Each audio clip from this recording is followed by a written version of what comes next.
Live stream, they said. It'll be fun, they said. We won't bring too much stall to streams because that'll be slow and people won't want to watch that, they said. Well, I don't know about that, but looking at my opponent's team, I'm pretty sure he had a different agenda going on. What's up? I have a game against a guy, I don't remember his name. I think we're going to call him Strawberries, out of lack of anything else to call it. And me, along with CHERRIM, have zero fucks to give about this game, and we'll show you why. So, he's going to go ahead and lead off with Fortress. I'm going to go ahead and lead off with Ninetales. I don't understand why he led off with Fortress. Just looking at both of the teams, it's very obvious to see that I'm the one that's weather-based. His is the one that isn't. And I'm going to want to go ahead and lead off with mine to get the fire boost shit going on and, yeah, that kind of thing. So, whatever. He switches out to Chansey. That's fine.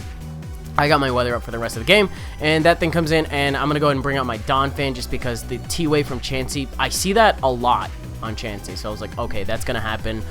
If he toxes me, fine, you know, I have a relatively safe switch where I can go ahead and set up the Stealth Rocks, but he goes for the T-Wave, and I'm good to go. But he brings in Fortress. If he wants the Rapid Spin, that's fine too, because I get a free Earthquake. I get a crit on this Earthquake for free, but he's also going to go ahead and red card me. I was not expecting that, but this right here, ladies and gentlemen, this is fucking important, and this is the star of today's show, which doesn't happen very often, but he's going to go for the Toxic Spikes after I get red carded in, which means I am not poisoned, I do not have any status on me, and he decides to bring in Chansey because it's his special wall. He'll be able to take this thing on fairly good, but I'm going to go ahead and go for the Growth, and Growth in the Sun, in case you have not been filled in, is a +2 boost in the Sun to attack and special attack.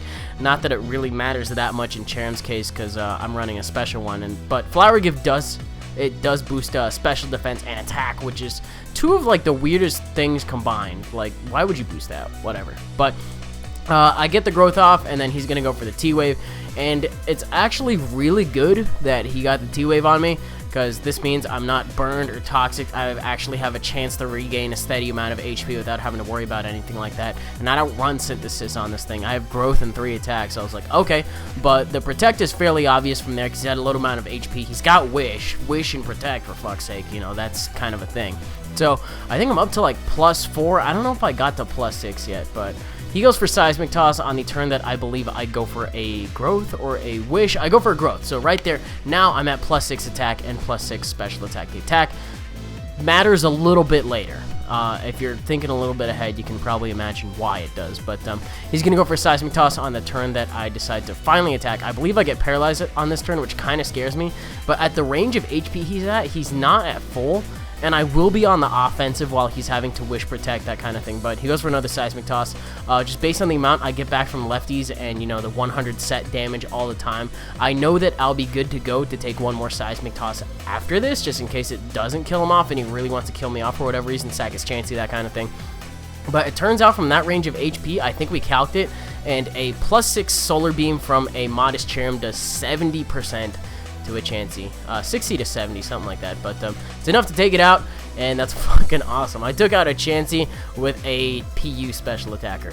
Hell yeah. But he brings in Sableye now. I see what he's doing. He's going to go ahead and sub-stall to the point where he gets a paralysis going on and, you know, go for the Confuse Ray, go for Nightshades, that stuff behind the sub, whatever his set happens to be. If he has Will-O-Wisp, he can't really go for it because I'm paralyzed with Chansey, and that was probably, you know, the biggest moment right there where he shot himself in the foot. The red card, we couldn't have really anticipated the CHERRIM coming in when it did, but those two things combined are actually going to give him a decent amount of trouble, and you're going to see why after I take out the Sableye, because he didn't luck out with the paralysis at all, and I'm actually getting very lucky to the point where I don't hit myself I don't think I hit myself anymore after this, but he's going to go for a Recover because he doesn't have enough to substitute.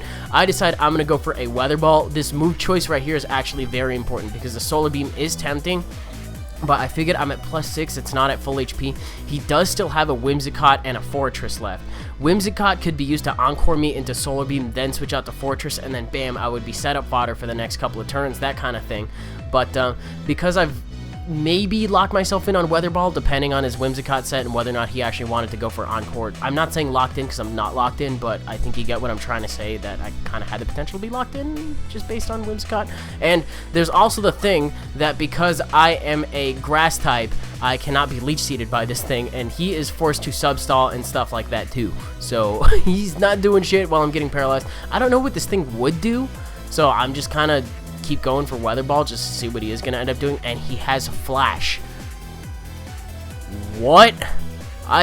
Okay, so I've been paralyzed. I've hit myself once or two. I hit myself once in confusion, and I now have a -1 accuracy, but I've taken out half his team, and throughout all this, somehow, like, I think I'm honestly out of fucks to give, and then Dusclops comes in. I don't know why he didn't do this thing sooner. I can understand that he was trying to force me out with luck with some of the other things, and this is kind of a last-ditch effort, but this was like a surefire way to get me out of here, because he goes for the curse. I don't know what the hell I was expecting. I figure I'm just going to go for Solar Beam and take it out, but he goes for Curse. Based on the amount of HP I have right now, I have maybe 3 to 4 moves depending on how much Lefties gives me, and I'm just kind of going by how full the HP gauge is, not necessarily hard numbers going on there. But I think I have 4 moves left. So he's going to go ahead and bring in Fortress. Now, I can take this thing out with a Weather Ball if I hit it right now, and I think I get the Weather Ball off through the paralysis, but I miss because of Flash, and I'm sitting there cursing up a storm because CHERRIM could have brought this whole thing home, and I'm running low on HP by a lot. I mean, if he wants to go for Volt Switch, that would probably push me into the point where I would end up dying to Curse from that point. Maybe, I don't know. But I got 2 more chances. First one gets fucked up owing to a paralysis. So I got paralysis and confusion and miss going on, and then just somehow I'm still alive. I don't get it, but he's setting up all this stuff while I still have my Rapid Spinner alive.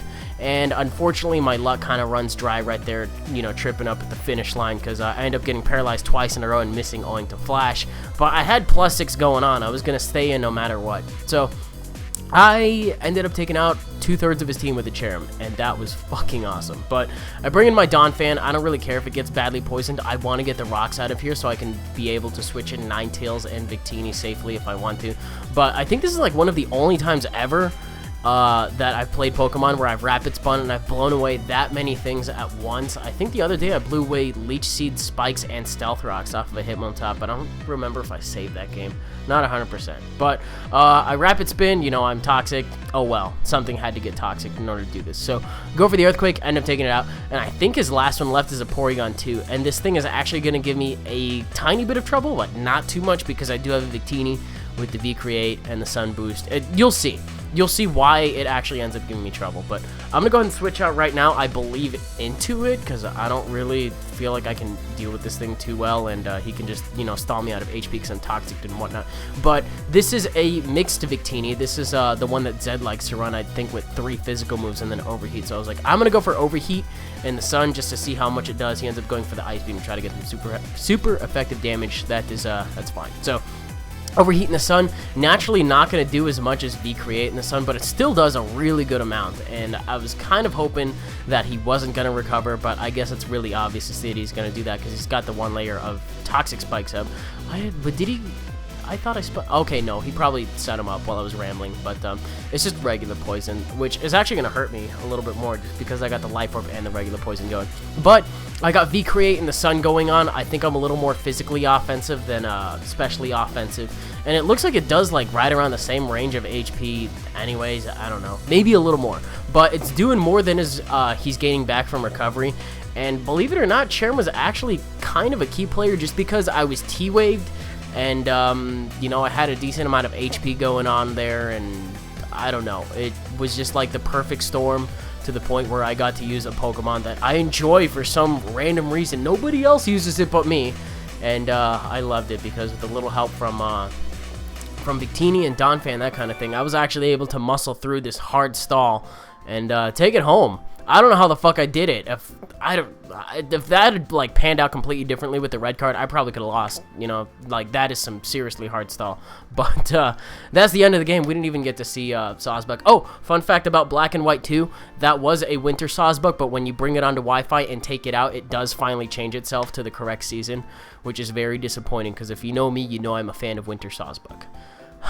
Okay, well, that's the end of the game. I figured I would just mention that tidbit because I thought it was relevant. And if you enjoyed this game, which is not really much of a game, it was just CHERRIM destroying worlds and impregnating bitches within its line of sight, even though it is a female. Anyways, if you like, comment, subscribe, do your thing.